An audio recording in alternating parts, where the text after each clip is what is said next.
ya.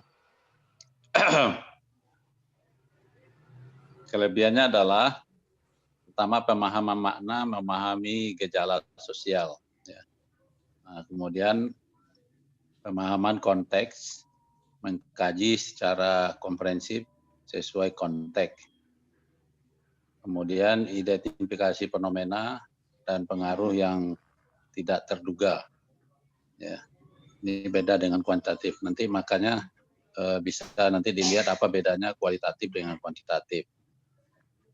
Kemudian kemunculan teori berbasis data, ya, atau grounded theory. Bisa memahami proses dari sebuah gejala sosial.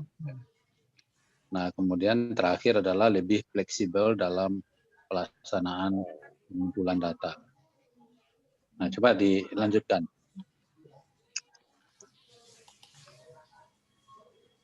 Nah, kelemahannya ada. Jadi masing-masing metode itu ada kelebihan, ada kelemahan. Ya. Kelemahannya adalah sulit membuat generalisasi karena interpretasi sangat kontekstual. Nah, itu beda dengan kuantitatif. Ya. Kalau kuantitatif kita akan menggunakan statistik. Jadi itu interpretasinya akurat gitu. Ya. Kalau ini bisa diinterpretasikan sesuai dengan data yang ada. Kemudian pengujian reliabilitas dan validitas relatif lebih sulit. Nah, ini karena ini kan konteks ya, kita menafsirkan atau menginterpretasi data yang kita dapat. Jadi beda dengan kuantitatif. Kemudian membutuhkan waktu penelitian yang relatif panjang. Nah, ini makanya kalau penelitian kualitatif ini biasanya di akhir setelah kesimpulan atau di saran itu bisa dikatakan bahwa diharapkan ada yang meneliti lebih lanjut. Itu maksudnya karena kalau kita meneliti lebih dalam harus menggunakan relatif yang panjang. Dan kalau disertasi kan tidak, waktu kita terbatas. Jadi di saran nanti saudara sarankan agar ada yang meneliti lebih lanjut dari apa yang sudah peneliti lakukan. Kemudian pelaksanaan penelitian relatif lebih sulit karena peneliti berada di dalam setting atau gejala objek kajian dalam waktu yang relatif panjang. Nah, kalau bicara idealnya begitu, ya. Tapi kalau disertasi yang penting memenuhi syarat sesuai dengan pedoman dan penulisan disertasi ya. Itu saudara sudah boleh diuji untuk promosi doktor. Kemudian tidak bisa menggunakan program komputer untuk analisa data seperti halnya pada penelitian kuantitatif. Atau instrumen penelitian adalah peneliti sendiri. Jadi kalau di kuantitatif itu ada di SPS, Anda tinggal hitung-hitung, nanti dia keluar angka. Nah, kalau kualitatif tidak bisa, karena yang bisa menginterpretasi itu Anda sendiri sebagai peneliti. Oke, lanjut. Nah, ini bicara kita perbedaan penelitian kualitatif dan kuantitatif. Ya. Jadi kalau kualitatif itu ya untuk memahami misalnya kelompok yang diteliti ya. Jadi lebih kecil dan tidak dipilih secara acak. Nah, tidak memerlukan populasi sampel dipilih dengan maksud tertentu. Sampel disebut sebagai partisipasi atau peserta narasumber. Nah, di kualitatif kan tidak perlu karena kita kajian literatur. Ya. Nah, kalau di buku pedoman kita di disertasi PTIQ, pedoman penulisan tesis dan disertasi, itu kualitatif itu diarahkan kepada 3 ya. Ada kajian tokoh, tematik, kemudian studi kasus. Nah, studi kasus ini bagaimana Anda bisa bikin sampel, misalnya Anda meneliti di sebuah sekolah misalnya. Ya. apa misalnya pembinaan guru dalam perspektif Al-Quran, studi kasus di TK apa misalnya. Nah, itu perlu sampel kalau Anda meneliti di TK, sebab TK itu kan banyak jumlahnya. Nah, oleh karena itu, ketika Anda menulis studi kasus, kualitatif studi kasus, saya lebih cenderung istilahnya menggabungkan antara kualitatif dengan kuantitatif. Jadi kalau dalam bukunya Profesor Dr. Sugiono itu namanya metode penelitian kombinasi atau apa namanya match method ya.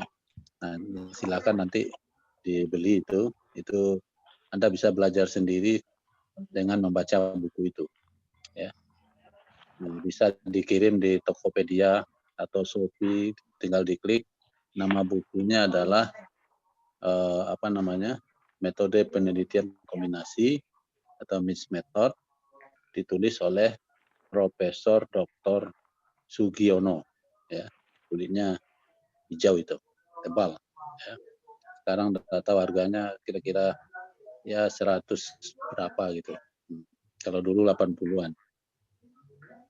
Nah, sedangkan kuantitatif ini untuk menguji hipotesa ya, itu lihat sebab dan akibat dan seterusnya itu. Artinya lebih besar dan dipilih secara acak populasi ya untuk menentukan sampel disebut sebagai responden ya.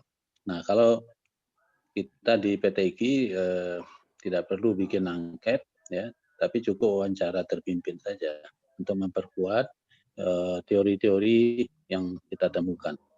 Nah, itulah beberapa hal yang mengawali perbedaan penelitian kualitatif dan kuantitatif. Di samping itu bisa juga kita lihat perbedaannya adalah misalnya kalau di kualitatif itu mempelajari keseluruhan bukan variabel. Ya. Sementara di kuantitatif itu variabel spesifik yang dipelajari. Nah, kemudian juga kalau di kualitatif kata, gambar atau objek, sementara di kuantitatif angka dan statistik. Ya.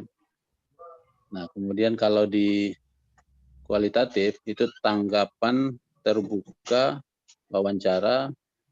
Nah, ini yang saya bilang tadi, observasi, partisipasi, catatan lapangan, dan refleksi.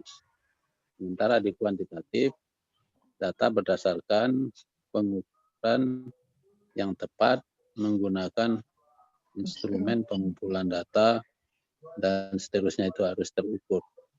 Nah, ini perbedaannya. Kemudian yang di samping itu juga kualitatif mengidentifikasi pola atau fitur dan tema, sementara di kuantitatif mengidentifikasi hubungan statistik ya. Jadi ada rumus-rumusnya itu. Kalau kita di kuantitatif ada apa namanya, ada uji tes, ada korelasi, ya. Banyak yang bisa kita gunakan kalau kita kuantitatif. Nah, tapi kalau kualitatif, ya ini kena kajian teori, itu kita mengidentifikasi pola atau fitur dan tema. Artinya apa? Dari tema, kemudian latar belakang, rumusan masalah, kajian teori, kemudian kesimpulan dan saran itu harus lurus. Ya. Jadi kita buat identifikasinya dulu. Ketika kita menguraikan latar belakang, kita harus lihat ke atas judul. Ya. Kira-kira sesuai enggak latar belakang yang saya kemukakan ini dengan judul yang mau saya bahas. Yaitu terjadinya kesenjangan antara teori dengan realita. Saya kira begitu. Ya. Nah, kemudian ketika kita merumuskan masalah, kita harus melihat ke atas latar belakang. Jadi tema itu jangan lari dari yang kita bahas. Ya. Kita konsisten terus tentang tema. Kemudian kualitatif jelajahi atau temukan dan bangun scholars, ya, dan seterusnya itu. Jadi makanya di abstrak itu saudara akan menulis temuan penelitian ini adalah apa. Nah, temuan itu bisa saja sejalan dengan pendapat siapa, kemudian bisa juga tidak sejalan dengan pendapat siapa. Temuan yang Anda temukan dalam penelitian itu. Ya. Maka harus dijelajahi terus. Ada lagi enggak teori-teori yang berkaitan dengan tema yang aku bahas? Kira-kira begitu. Ya. Nah, terakhir baru ternyata temuannya adalah tentang tema itu pembinaan guru dalam perspektif Al-Quran, studi kasus di TK misalnya, ditemukan ada teori-teori yang tidak digunakan, tetapi digunakan teori lain. Ya. Nah, misalnya begitu. Tapi tidak apa-apa. Itu nanti maka temuan itu diistilahkan terjadi perdebatan akademik. Ya. Terus, ya ini contoh pertanyaan ya, penelitian. Jadi pertanyaan penelitian kualitatif itu beda dengan pertanyaan kuantitatif. Kalau kuantitatif bisa ada beberapa option, ya, itu para responden cukup melingkar atau mencontek ya. Tapi di kualitatif tidak. Nah, ini jawabnya ini harus Anda analisis. Misalnya ini contoh aja pertanyaan wawancara sesuai dengan judul nanti dengan tema yang kita bahas. Ini kan hanya saya kasih contoh pertanyaannya kira-kira begini, beda dengan kuantitatif. Ya. Kalau kuantitatif kan bagaimana memahami apa namanya masyarakat Aceh memahami kedukaan, itu kualitatif. Kalau dijadikan kuantitatif, apa pengetahuan Anda masyarakat Aceh memahami kedukaan adalah misalnya A, sengsara membawa nikmat, bersedih, apalagi B atau apa. Nah, nanti di lingkar apa, nah, itu kuantitatif. Begitu juga ketika kita menanyakan misalnya bagaimana orang Papua di masyarakat pedesaan memandang kemampuan mereka untuk mendapatkan layanan sosial publik. Nah, kalau kualitatif ini jawabnya bermacam-macam. Tapi kalau kuantitatif, nah Anda bikin option. Orang Papua di masyarakat pedesaan memandang layanan sosial publik adalah A, B, C, D. Nah, apa yang dilingkarnya? Ya. Ada yang mengatakan kurang dilayani, ada yang setengah dilayani, ada sepenuhnya dilayani, dan seterusnya. Nah, bisa dibalik-balik seperti itu. Ya. Bagaimana perempuan Indonesia melihat kekerasan dalam rumah tangga? Pasti si A jawabnya apa, si B jawabnya apa. Kalau ada 10 orang atau 5 orang misalnya yang terkait pertanyaan tentang ini dijawab oleh para responden. Ya.